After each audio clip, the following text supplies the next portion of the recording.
ওম তৎসৎ। যারা পরলোক তত্ত্ব জন্মান্তরবাদ মানেন তারা নিশ্চয়ই কর্মবাদও মানেন। ফলে কর্মফল বা প্রারব্ধে তৈরি হয় জন্ম মৃত্যু সংস্কার।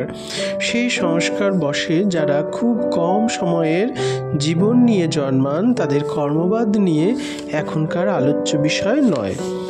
যাদের পুরুষাকার প্রয়োগ করার মতো সময় থাকে তাদের ক্ষেত্রে এই আলোচনা প্রযোজ্য। কর্মফলের জন্যই হোক বা বিধির বিধানেই হোক, জীব কি জন্তু নির্দিষ্ট সংখ্যক শ্বাস প্রশ্বাসের সমষ্টি নিয়েই জন্মগ্রহণ করেন।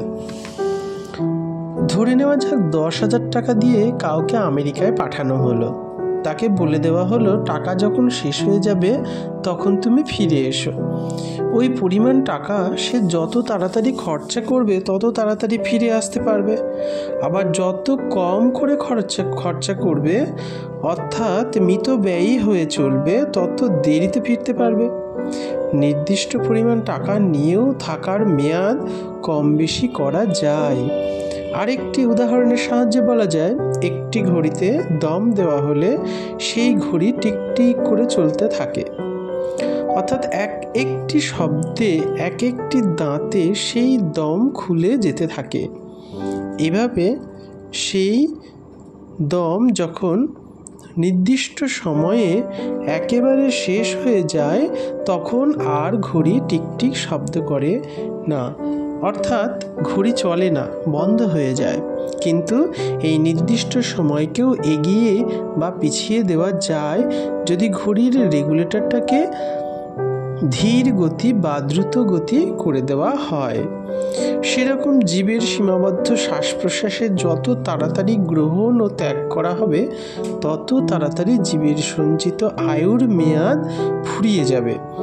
আবার যত সংযম হয়ে ধীরে ধীরে শ্বাস প্রশ্বাসকে ব্যবহার করা হবে, অর্থাৎ স্বাভাবিক থেকে যতখানি সঞ্চয় করা হবে ততটুকু আয়ু বৃদ্ধি হবে। আগে বলা হয়েছে প্রত্যেক মানুষ নির্দিষ্ট পরিমাণ আয়ু নিয়ে জন্মগ্রহণ করে, অর্থাৎ নির্দিষ্ট সংখ্যক শ্বাস প্রশ্বাসই গ্রহণ ও ত্যাগ করতে পারে। তবে তার বাইরে যাওয়ার উপায় নেই। সাধারণত 24 ঘন্টায় 21,600 শ্বাস প্রশ্বাস ওঠানামা করে, অর্থাৎ প্রতি মিনিটে 15 বার।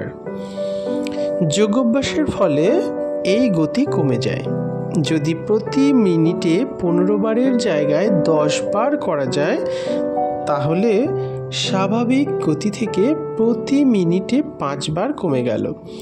যোগাভ্যাসের ফলে কিভাবে আয়ু বৃদ্ধি করা সম্ভব, তো সেইটা